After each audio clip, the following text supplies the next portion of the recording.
Did he pay in cash? Cash. Cash money. And here is the $1 million mansion where the Grants now live. Just one of several properties his ministry owns. And even as Grant was sending out this fundraising letter last Christmas, begging followers for money, saying he had to borrow $99. According to documents obtained by Primetime, he was buying his second Ferrari, a 1990 model that lists at $105,000. There's 3 people here tonight. You can give $1,000 in this offering. All of your ladies. Back in the service, God has just given Grant another revelation. This time, the names of people who should give him more money. One of your names is Cassandra. One of your names is Henrietta. This woman said she couldn't afford it, but she gave Grant $1,000. God knows my name. And it's such a strange, it's not a common name, Yulene, you know. He said Yulene. I look at my sister, God knows my name. And faith healing isn't the only way Grant gets followers to give money. For decades, he has touched their hearts with his televised appeals for food and clothes for the orphans of Haiti. This is an actual child in our Royal Palms Orphanage in Port-au-Prince, Haiti. Isn't that a beautiful child? Did you know just 4 months before this picture was taken, she looked like this? In fact, I apologize for showing you this child. In Grant's services, Associate Pastor Ross Collette tells how Grant supports 3,500 children, 64 orphanages in Haiti. Brother Grant has 64 or more orphanages in Haiti. Collette practically moves people to tears with his story of the saintly woman who runs one of Grant's orphanages, a woman they call Mommy. Her name is Susan Witter, but we call her Mom. And well, she was 70-some years old the last time she confessed to any age at all. But we wondered how Mommy could have made that confession. This is Arcachon, Haiti, and this is Mommy's grave. She's been dead for 5 years. The orphanage still exists, full of children who do need money, food and clothes. But how much does Grant give? 2 of the doctors who now run the orphanage told us Grant doesn't give them a dime. He never received any money. No. So you get no money from Reverend Grant? He doesn't come here? No. He does nothing for your children? No. But you're really saying Reverend Grant is a fraud. Oui? Yes. But what about those 64 other orphanages Grant claims in Haiti? Those 3,500 children? Or the full-time American missionary he claims there, Brother Bob Jones? I've got 17 that live here. Meet Brother Bob Jones.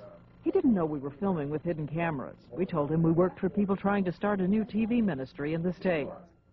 Jones quickly confirmed he doesn't oversee any 64 orphanages, just one for 17 children whom he does seem to love and care for. This is my little boy. This is Kibu.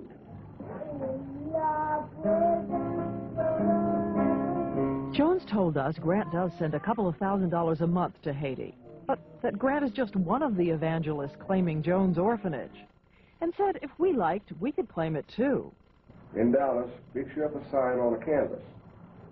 Roll it out. Welcome to Haiti. Put your name on there, whatever you want. Then we take these kids and have them stand out here and string the sign out in front of them, and then you're down at the back of the sign with a couple of kids on either side of you. And let's say we planned to use the kids to raise a lot of money, but wanted to keep 95% of it for ourselves. Jones would sign on. Let's say you sent me $25 per month for each one of my children. And then you turn around and you raise $500 for each child for that month. The thing of it is, the way I look at it is, the 25 is the 25 I wouldn't have gotten otherwise. And if you didn't raise it, I wouldn't get it. So I'm happy with that. I just want a little piece of it. But the law says you can't mislead people about the money you raise and where it goes. It's the kind of thing that put Jim Baker in jail. Jim Baker, he wouldn't have got into it if he had handled it right. But he didn't, you know, he didn't handle it right. Jones told us the way to handle it is send him all the money we raise, and he'd find a way to send back to us what we agree on. A kind of laundering scheme. Now, when you send it to me, how do I avoid the IRS on that? You send it to me back as what? I just put a refund to help cover costs and expenses. And finally, Jones offered another service. He'll provide those heart-tugging photographs evangelists use to make viewers think they alone are getting to sponsor an individual child. Everybody wants a real poor, the skinnier the child is, and then hopefully you make him cry when you take his picture. I've even had to pinch him just a little bit. We're told Grant would have as many as 50 sponsors for one photograph. So we asked how much he'd get for Haiti in a month. And we were told in 1 month, for example, $350,000 in a month. when in fact he was only sending down $2,000 to $4,000. I find that abhorrent. We showed Roy Stewart of the FCC what we had learned about W.V. Grant. You can't raise money for one thing and use it for another? That's fraud over the air. It is a violation to raise money or property, to get money and property on a basis of saying you're going to use it for A and using it for a different purpose. So if you do that, that is fraud. That's fraud, right? We also showed the tape to Congressman Jake Pickle of Texas, who held hearings in 1987 on the need for stronger monitoring of televangelists. If you, your network, give me that film, I'll see that it's turned over to the Internal Revenue Service, and I'll try to get the maximum.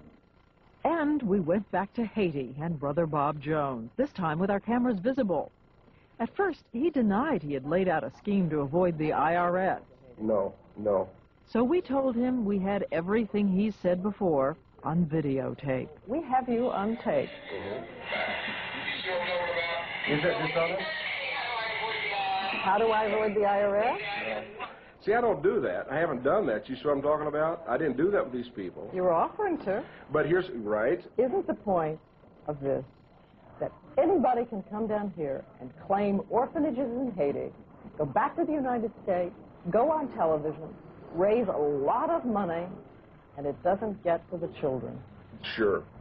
Don't they deserve to have everything that's raised for them by generous Americans? Ma'am, that would be wonderful. That'd be wonderful. But is it a dream? Since Grant had refused an interview, we tried to see him after a service. Hi, Grant, I'm Diane Sawyer. I'd like to ask you some things about your mission. Haiti, particularly. Grant refused to give us any answers and called out for his lawyer, who denounced us, while Grant's wife tried to block the camera lens. It's not of God. If it was, you tell us what it was about.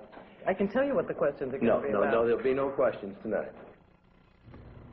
A couple of notes. On Monday of this week, we got a letter from Grant's lawyer saying Grant wanted to sit down and talk about these things after all.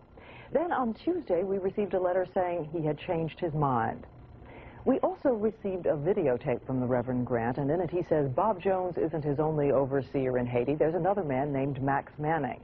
But several months ago, when we talked to Max Manning, he said W.V. Grant works through Bob Jones. And finally, there's this.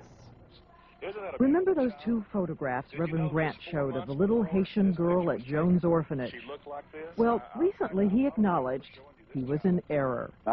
Erroneously showed those last month, and we held them up, and I really thought they were children in Haiti. These are Venezuelan children, and I think that's the only time we've ever done that in the history of our ministry.